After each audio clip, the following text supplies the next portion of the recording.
Can you believe it? Somebody shot my drone. I've had a fair share of trouble with people interfering with my flying here on the channel. Du ved godt, du ikke må flyve med droner her, ikke? But this time I want to share a story with you that's completely crazy, where somebody actually shot at the drone. But what will blow your mind as a fellow drone pilot is the afterplay with the law enforcement. I was out visiting some close relatives that have asked me to take some photos for a 3D model of a house that they're considering buying. So I'm preparing the drone and I'm reading in the waypoint mission that I've carefully planned with Lee before leaving home. I knew there were neighbors on 3 sides of the house, so I was very carefully with this mission not to bother any of them. It was getting pretty late fast and I had to take like 700-800 images to be able to process a really good 3D model of the house. So I hurried up and initiated the mission. Shortly after I launched the mission, I heard a weird sound like cluck, cluck, cluck, cluck.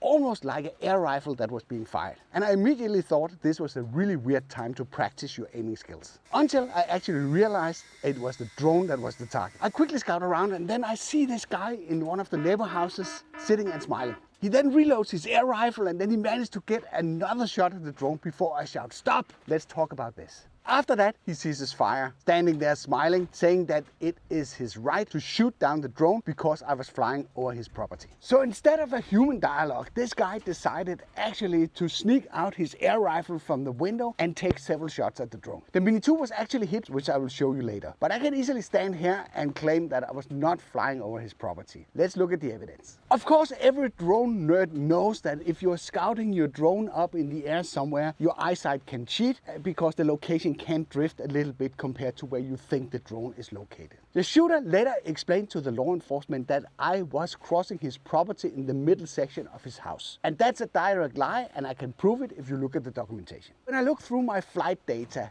I'm still 100% sure that I did not cross into his property. With that said, there are some uncertainty on the horizontal position of GPS coordinate, and that can be up to 1.5 meters. At no time during the mission, the drone was over his property. I was totally convinced this man made a major mistake. And to make matters even worse, I was standing with my wife 3 meters from our brand new car with the drone operating 20 meters above us when he decided to take a shot at the drone. This is a brand new situation I haven't dealt with before, so I'm not really sure how the rules are in Denmark around this. If this has happened in the US, this would probably have been a federal offense messing with air traffic, even though it's only a drone. The consequences of doing that could be pretty severe. Because this is wrong and you should be able to conduct the business with your drone as long as you're staying within the law, we decided to reach out to the local law enforcement. So next day, 2 officers paid us a visit after they have been out interrogating the shooter and presented us with these 2 options, where the first one was vandalism, where the case would be handled like claim against claim. There was of course substantial evidence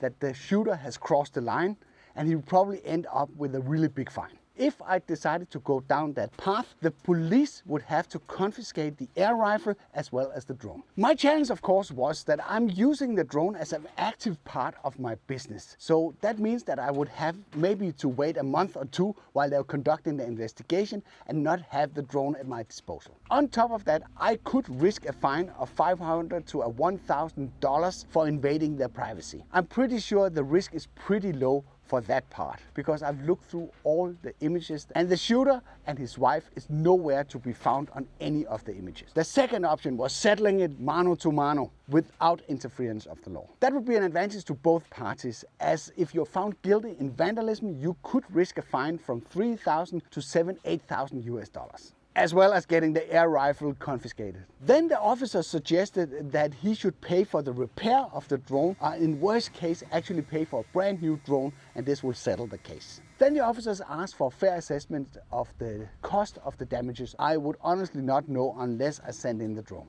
Which basically would mean, again, I would have to deliver in the drone. This is not an option. If we take a closer look at the damages on the drone, it seems like the drone has been hit. Apparently, I don't think it's possible to shoot down a Mini 2 with an air rifle like the one that he was using. Unless he's pretty lucky and destroys one of the props. I decided to follow the officer's recommendation and settle this outside the law. I confronted the shooter and he confirmed that this was exactly what he has agreed with the officers as well. With the police out of the picture, the shooter refuses to collaborate and pay for a new drone. He even takes it up a notch and says if my relatives really want to go through that trouble because of the amount of money he had to pay for repairing the drone. So right now the case is unsettled as the drone is being used on a daily basis. So it seems the shooter got a freebie on this one. So what are you thinking about this and what would you have done? End of story time. You probably already figured out by now it was not my drone that was involved in this shooting, but one of you reached out to me pretty frustrated about what has just happened. And he gave me full insight in every details of the flight. I even seen the images, the GPS data and everything, so I can verify this is a true story. I had a lot of considerations how to relay this kind of material, but I decided to tell the story like I experienced it. This is a super important topic and message to get out. And I've spoken to this guy several times and he's pretty shaken up about what happened to him. So I'm doing my contribution, getting his story out. And if you think this topic is important and you want to raise awareness about it, then you can help too by pressing the like button, which will sort of increase the reach of this video and hopefully kick off some nice discussions. I hope you liked this video. If you did, then feel free to give a like. If you didn't like it, feel free to press the dislike button twice. Thank you for watching and I'll be seeing you around.